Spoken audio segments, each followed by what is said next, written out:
Coming up today on Locked On at Texas Tech, unwrapping an early Christmas present in the form of a bruising ball carrier. Back for more. You are Locked On Texas Tech, your daily podcast on the Texas Tech Red Raiders. Part of the Locked On Podcast Network, your team every day. We're going to start this thing off right. Raider!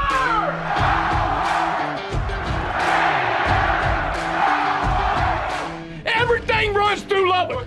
Great to see you again on Locked On Texas Tech on the Locked On Podcast Network. Your team every day, always free and available on YouTube or anywhere you get podcasts. Today's episode brought to you by LinkedIn Jobs. And these days, every new potential hire can feel like a high-stakes wager for your small business. And that's why LinkedIn Jobs helps find the right people for your team faster and for free. So post your job for free today at linkedin.com/LockedOnCollege. Terms and conditions apply. With the only Chris Level, I'm Casey Cowan. Chris, the day has finally arrived. Well, it was yesterday, but today is the day we're going to have our conversation regarding Tahj Brooks being back.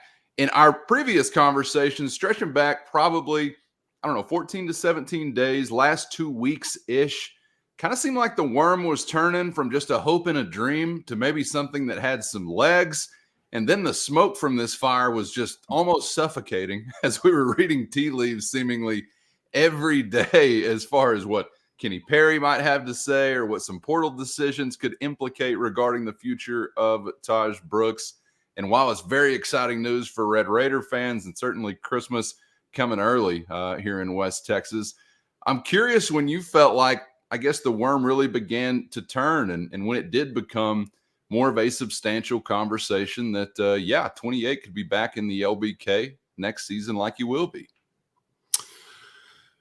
And I don't know what day. I just remember Joey saying, I guess it was leading into that last game. It was in I can't remember if it was on this coach's show or media setting or whatever, but, there were some conversations about, guys, with senior day just having concluded and who went through it, who didn't go through it. And, I think he offered up something like, I'm going to sit down and visit with all of them, but I'd be crazy not to visit with Tahj, and because I'll just be, you knew kind of what my thoughts were. I thought it was probably a foregone conclusion that he would go to the NFL or attempt to, and it would be hard for me to envision him having a better year than he just had. But anyway, I think obviously what he got back from the NFL, with what is available to him here as far as role and all these things, and he just likes the direction that this thing is going. I guess it started to make sense for him and really, and I didn't know that it was, I figured, because I think either Joey or Kenny said this in the last week or so, that they felt like he would decide after the bowl game. He has a decision to make. He will let everybody know after the bowl game. And meanwhile, you're kind of trying to figure out your portal business. And it's funny because there was a running back from UT Martin that was supposed to come in. I don't know if he's actually made his visit in or not, but odds are maybe not, even though Cameron Valdez is gotten in the portal, just because not going to be a lot of carries here with Tahj returning. But that's I guess that's the time frame. I don't know exactly when it was, but you just knew. And I tried to lay it out as best I could with that. This is very real, and sure enough, it was. Yeah, it's hard to feel like, anything is a certainty in this day and age. And for all the reasons that we wouldn't have faulted Tahj Brooks for seeking out his professional fortune, certainly we have laid out. But, it kind of did a 180 and wound up in a spot that I didn't anticipate we were going to be in maybe a month ago or so, or maybe even just, 3 weeks ago or so. And I don't know if we'll really have a clear idea of, the components that factored into it and how you would rank them. But it certainly seemed like the NIL opportunity to come back, play another season of college football, and not do it with all the risk, but none of the compensation like a prior era would have you in that position, loomed as large as anything. And I know some people might, hesitate to even embrace that part of the conversation. I am not one of those people. I'm glad that that's a component now that could keep a guy like Tahj Brooks around, either to improve his NFL stock or just to satisfy my selfish fan interest, because I'm checking both of those boxes, I think, as far as this goes. But that, I don't know if it's number one, but it loomed as large as anything, did it not? Yeah, I think without the ability to earn, through a variety of different ways, when you're in college, it eliminates a lot of these players, women's athletics, men's athletics, whatever, the ability to say, man, I just have to go to the next level, or I've got to go do something else. But I think the whole NIL component certainly allows for something like this to take place. And, Tahj Brooks, in his own words, thank the Matador Club for all that they have helped athletes with and all those things. And, and my thing was like, most will focus on the player here. Okay. But there's some other things that this comes with. He was third in the country in carries, for all the why didn't they hand it to him more? He was third in the country in carries. Okay. I mean, you couldn't have asked for much more from him, but that alone, but I think Tahj is such a good, he's like how we refer to as like with Rabbit and Tony Bradford. I like this because not only is he a really good player, but it's also he's good for those young players to look and watch how they handle their business. You just can't have enough of those types of guys of like been through it.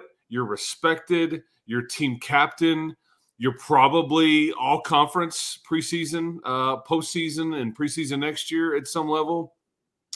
And it gives you an identity. It gives you a face to your team a bit. But I like it when all this new crop of whether it be transfer or whether it be freshmen, they have somebody they look at and go, dude, the guy takes care of his business. He's very serious about this. He does the right things on a Tuesday afternoon as much as he does on a Saturday morning or Saturday afternoon. So that part was exciting for me too, because with the portal being what it is, it's harder to keep the culture component of your program in place than previous regimes. So yeah, it's a lot more in jeopardy year to year. It's like one of those traveling tramways or escalators in the airport. The ground below you is always moving. Where are you going to wind up? God only knows. I really it's kind of crazy it worked out this way. I mean, I really think as far as the running back position for a Tech fan next year, it's a dream come true, because next year was terrifying if Tahj Brooks is moving on and you weren't scoring something big in the portal, which what kind of hope is that anyway at that position? I mean, it was going to be one of the first times in a while you didn't have a proven commodity back there, right? I mean, going back through SaRodorick Thompson and then Thompson and Brooks teaming up and into the Brooks era, it was going to be frightening if 28 was walking away. Yeah, I mean, and that's I glossed over that part, but it's going to allow Jacoby Williams, Cameron Dickey, Anquan Willis, all those guys an extra year in the oven, and some of them may push their way through and play a bit. And I don't know what Cameron Valdez is going to do. I think he's having conversations in the portal and all that stuff. He still wants to be with the team in the bowl game. I think there's a very real chance he comes back. I think that he has told a lot of people that he was going to check out the schools that recruited him initially out of high school, but you're talking, there was some big, like Utah and Michigan, and I just don't know if they, so I almost expect him to be back. But to your point, yes, I mean, it allows, to grow some kids up and not have to lean on them. Boy, and you wish you could have that luxury on the offensive line, because that's the other concern, is that you hope you have enough up front, because you've gotten nothing yet in the portal and guys are kind of coming off the board. It's a bit scary there, for who can block for Tahj and Barron and all those things. You've added Jalen Conyers, which certainly helps in that aspect, and he's a He's a big kid, but yeah. So it slowly starts to turn toward.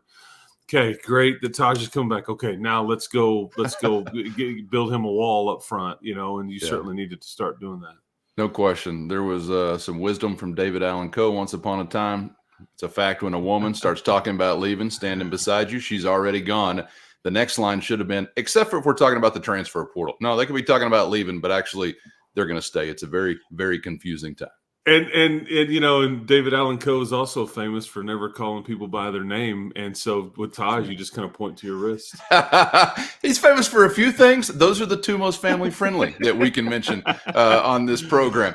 Okay, let's remind the folks out there, Chris, 3, 2, 1. It's a game week. You're playing a game not only with number 28, but several others in just a few days as Chris and company will be bound for Shreveport, Louisiana. Actually, do you know where you're going yet? Going to Shreveport, or are you going to Fort Worth? They're sending me to Fort Worth, yes. Okay, Chris and the Crips, hopefully just Chris, is on a hoops assignment this week, but the football team will be bound for Shreveport. It'll be Tech and Cal in the Independence Bowl, and something that may be totally unknown or glossed over to the fan base is a significant change for those guys participating in this. And this is kind of fun because we have a chance to use all the CB cliches and analogies we want. Shh, breaker, where you at? We're talking to one another through a headset.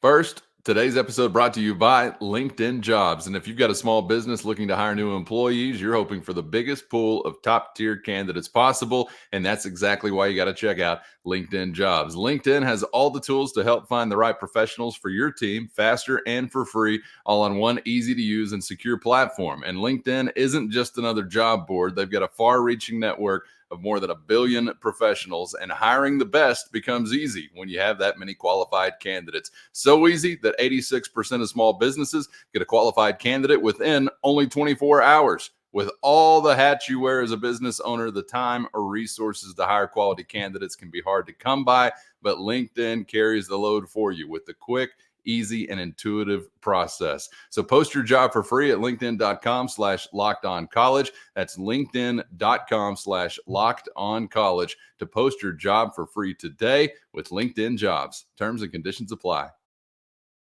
We're talking to one another through a headset this time around, something that could be in place in the future. And if you take a listen to Zach Kitley, for example, something he wants in place for the future. But I was interested to hear from not only Coach Kitley, but also defensive coordinator Tim DeRuyter this week on these changes coming up within the bowl game where, yes, there will be electronic communication provided. Here's Coach Kitley and Coach DeRuyter. Technology-wise, in bowl games are allowing us to wear, helmets with communication devices. So we'll be talking directly to our players, ideally, and won't have to signal.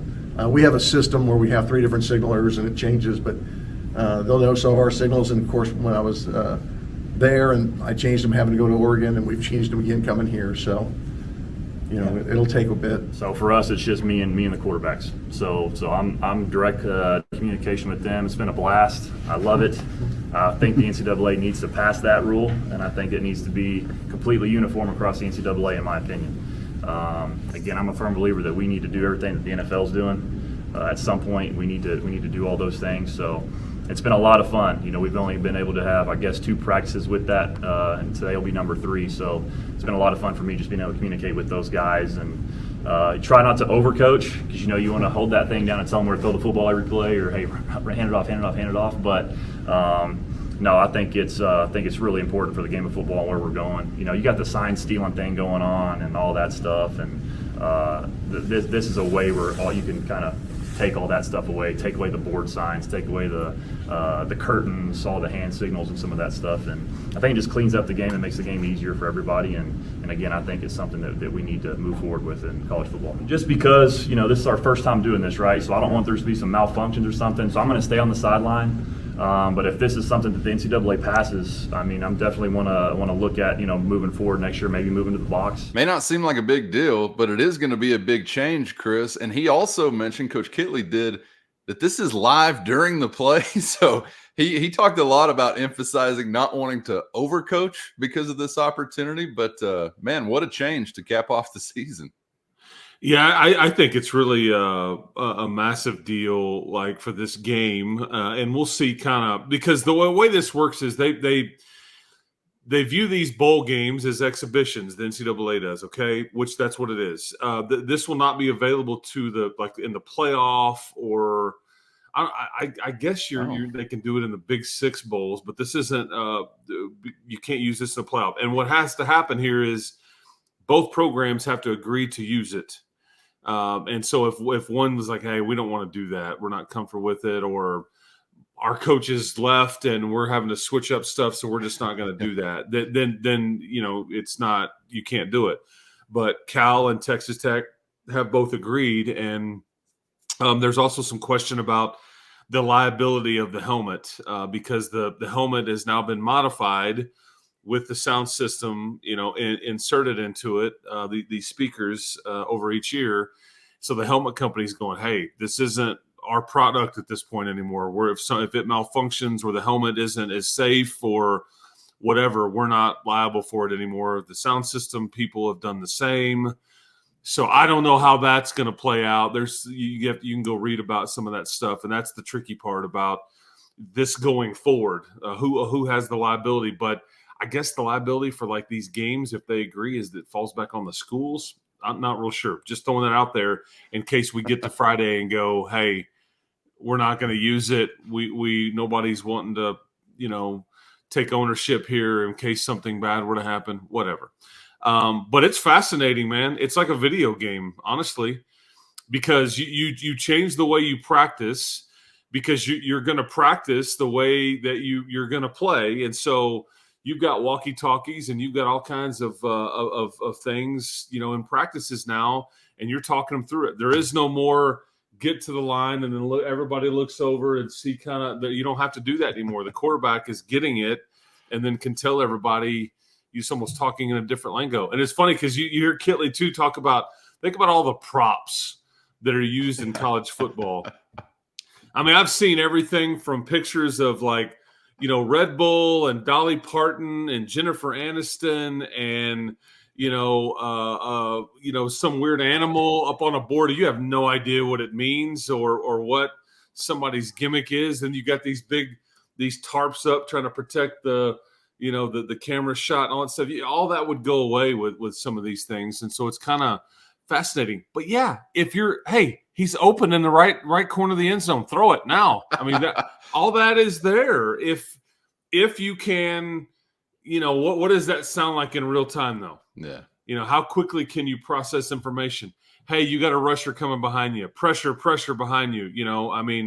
There's all kinds of things at play here. So it's very fascinating, but it sounds like the offense loves it. I don't know if Tim, because this is very much an advantage for the offense in my opinion. Yeah, I think so. I think it would play out much differently from one side of the ball to the other, and definitely offensively. Although you don't want to turn anybody into a candidate for one flew over the cuckoo's nest. Stop yelling at me. The voices in the head are becoming overwhelming. But, you would almost think that offensively the guy would want to be up top, right? I mean, he said, like, if something goes wrong this time, he didn't want to be up in the press box like having to run down or something. But if this is something you can count on week to week, the guy's going to want to be up top. The play caller is going to want to be up top, right? If this is permanent, absolutely. And maybe the DC too. I don't know. It's probably up to preference, but there's a lot of DCs in the NFL that are up top. Well, you got to have some, it's one way or the other. There's got to be somebody that you trust that identifies, things rather quickly. And see, this is what the NFL does now, like the way they play it, it's a 15 seconds and in, it's cut off. So I can talk to you when the play clock starts. Hey man, we need 3 yards here. So let's run 24 trips, Denver bully on 3. I don't know, whatever the hell we want to call our play stick here. Banana. Yeah, there you go. But then when 15 seconds hits, the defense knows that communications has been cut off. So this is when they change their look.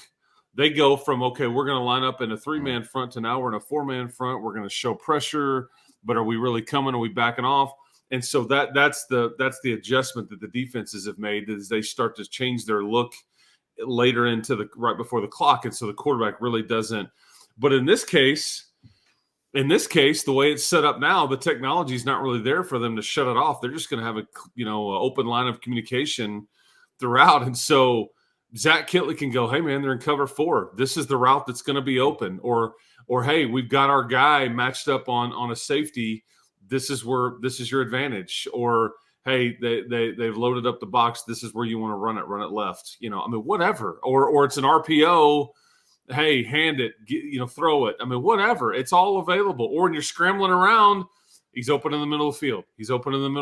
Because how many times do we see that where guys are running around and somebody's just back there doing jumping jacks, but the quarterback just didn't see it because of pressure. Pressure makes you do interesting things and you panic and all that stuff. But when there's somebody in your ear telling you, hey, look back, middle of the field. I don't know. It's kind of fascinating. I just hope they'll consider giving the guy that sits behind me in 102 a line in, because he never misses an open guy. He knows where the play is every time. So can we run a wire up the stairs or whatever we need to do? Let's get him on a headset as well. And this is like, I've never been to a NASCAR race. Have you? No. Okay. But they sell, you hear that they sell the feed. Yeah, the monitoring thing. Yeah, like between the pit crew and the driver and all that. Can you imagine if you could purchase the audio feed for like inside a football game between coaches, or how fascinating would that be? That would be wild. And what a marketing opportunity. There's a business logo on each one of those headsets. That's right. Yeah, so we get rid of the 3 different coaches in neon shirts all doing jumping jacks and the YMCA signs and all the different things, I assume, on the sideline. I guess I do hope at some point in time they go the route, if this is going to be implemented, they go the route of cutting it off. I think it's insane to sit there and have like all the way up to the line of scrimmage after a snap. Hey, do this. Here's the play. Like, all right, do we have to hold their hand the entire time? Is there still something to be said about the challenge of figuring it out for yourself? I don't know, but this should be a pretty wild experience. And, if it screws anybody, let's just hope it's the guys in navy and yellow instead of red and black coming up on Saturday, because I bet there's something that will trip someone up as a result of having these voices in their heads. So we'll be curious to see. And remember, that's going on as you're watching the game if you see something peculiar playing out. All right, let's make a hard left and hit the hardwood before we are out of here today, Chris, because the Red Raider men's basketball team is back on the floor.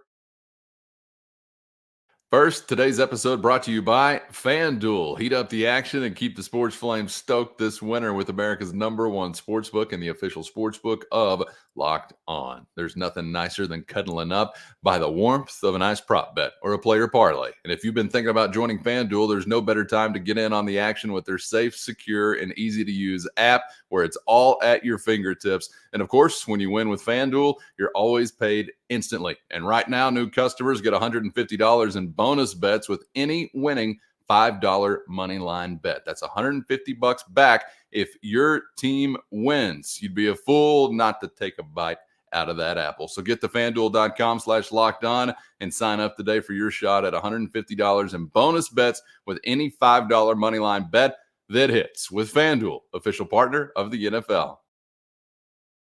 The Red Raider men's basketball team is back on the floor. Unfortunately, with the new look, not a change that we wanted to see, of course, now moving forward without the services of Devin Cambridge, and got a matchup coming up that you definitely don't want to sleep on in the form of Oral Roberts. And Grant McCaslin spent some time talking about the Oral Roberts DNA and what they're bringing to the table at United Supermarkets Arena. Team that knows how to win. They've proven that, obviously, last year going undefeated in conference play. A lot of continuity with their program with Coach Springman, who I've got a lot of personal respect for. You can tell they've got that winning DNA. They had a great win against Tulsa, took Kansas State into overtime. Their offense is really clicking. They've got just a really good spacing plan. They put you in a lot of tough spots, and our defense is going to have to be tremendous against them. They don't turn the ball over, and they've got guys that can make individual one-on-one plays. So really a challenge for us defensively. And then offensively, we've got to continue to take care of the basketball and get great shots and And, it's going to be a change now that we don't have Devin. Devin Cambridge is such a big part of our team, so we'll have some adjustment time there. But I know our guys are resilient and are looking forward to the challenge. Chris, I would say even if Cambridge was still on the floor, this is a matchup that could certainly sneak up on you if you're not ready to go, and that goes double now, obviously, without Cambridge in the mix. Yeah, even more so now. Yeah, I mean, if you heard what Grant said, I mean, they lost to A&M by like 8. We all know how good the A&M team is. This was in College Station, I believe, and then they go to Manhattan, Kansas, and lose. This Oral Roberts team did in overtime, and Kansas State was an Elite 8 team last year, and a lot of expectations for them this year. So, yeah, and that's the part that makes you nervous. Is this is a bunch of guys that know how to win. They're used to it. They won 30 games last year. They were, as he mentioned just then, they were 16-0 in their league, in the Summit League. You saw a team from the Summit. Just to give you an idea, I think the Summit, there's 11 teams. I think Omaha was picked like 7th, I think, which they were in town last week, and Oral Roberts is picked 2nd. So, this is definitely, but Isaac McBride, shooting about 50% from 3 in the last 5 games. He averages over 20 points a game. This is the team where Max Asmus, that was the NCAA's leading scorer for the last 2 years, and now he transferred to Texas. So you'll see him twice this year, as part of your league play. But they just always have like a big time scorer, and Isaac McBride is that for them this year, averaging over 20 plus. But yeah, for you, it's your Devin Cambridge lists, and now the process begins of kind of figuring it out. Grant talked about wasn't sure who he'd start, but you're going to see more of Jennings and Kyron Lindsey and EY and maybe some Darion Williams at the post. If they go small. So there's all kinds of things on the table, but I think they're sorting that out. But it's not like you'll find all the answers tonight, and that's what these next 4 to 5 games before Big 12 play starts are all about, trying to figure out what's going to work and what you like and what you don't. Yeah, there's going to be a lot of tinkering continuing to happen. Obviously, aside from the Cambridge conversation and just kind of a general conversation that would have been taking place with or without that injury leading into this game, Pop Isaacs is a guy that I continue to be focused on because he's had some more impactful days. None recently have really looked seamless or all that smooth. He's really having to grind out, I think, a lot of what he's getting. He's had some not so great shooting days, but still finding a way to impact the game. Obviously, he personally is being impacted by things beyond basketball that I think we have to keep in mind going on between his ears, with his father dealing with a sickness. And I don't know what to expect as far as it continuing to click, but I know if he continues to grind, I think he's going to have some of those days. But I don't know, Chris, what do you think really we could see from him as we get closer to the Christmas break and get into Big 12 play? Because he's sort of found a way, and I've certainly admired that about him. He's a tough player. There's no question about it. But I still feel like there are other parts of his game we haven't really seen at their best just yet this season. Well, he's like his dad, Rick, man. He's finding a way, battling cancer and all those things. But yeah, Pop is just kind of grinding. Like I think you said it best. I mean, and I think that he's matured and toughened up a lot. He already was, but I think that in year 2, because again, it gets harder because you're on scouting reports, and now you have one less weapon. And so now there's even more focus on you as an individual, whoever you are, whether you're Joe Toussaint, Pop Isaacs, and on and on. But I just like it. And I think, look, the shooting percentage may not be where people want, but he has to continue to take them. He's a playmaker for you. He's going to try to make plays and score. And that's what he must continue to do. Really, you have no choice if you're the team, and you want to. Because who else, if it's not Pop that's trying to,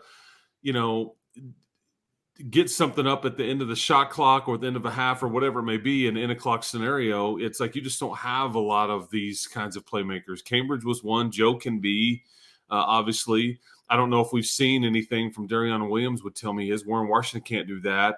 That's not really Chance McMillan maybe needs to get more involved there. But you see what I'm saying? I mean, it's just like you're going to have to live with, say he goes 2 for 7 in his first 7 shots.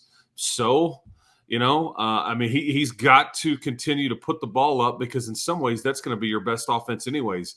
Get a shot up there, try to go get it, put back, second chance opportunities and things like that. But I think he's done a better job of taking care of the ball and helping facilitate. I think we all know how much better he is on defense, but it's going to start to look smoother, and he's just too good for it not to be. But he's grinding, and I respect it, because it's not easy. It's not easy when one of your teammates goes down, or when you're trying to figure out, your team with all because he's the only holdover. Think about it. He and Lamar are really the only 2 guys that have played most of the minutes, and there's entirely new pieces around you. Yeah. You're trying to develop chemistry, and what do you like? What do we not like? We've got a new coach that's installing new things, but I think Pop handles it well, and he's emotional. It's like he's all in, man. And he's a guy that sometimes he maybe looks a little frustrated. I love it. That's the way I look whenever you don't hide it well, but that's who he is, and I respect it, because I think he and I are very similar in that way. Second leading scorer, and he's only shooting 32% for the season. He's finding a way, but it still feels like there's so much more that you're going to get from him as the season progresses. Agreed. Would love to see it maybe coming up tonight, or whenever it's possible. Looking forward to that coming up tonight, and we got plenty more this week to get you set for the Independence Bowl, Red Raiders and Golden Bears. And yes, enjoy that early Christmas present. Tahj time extends into overtime in West Texas for another season. Chris, enjoyed it as always, man. Thanks for the insight, and we'll do it again tomorrow. Hope it is alive. Hopefully I'll see you at the arena tonight if you're out there, and enjoyed it. We'll talk to you tomorrow and break it all down. That's right. Make sure you're subscribed on YouTube or anywhere you get podcasts so you never miss an episode, and we hope to see you back here for the next round on Locked On Texas Tech.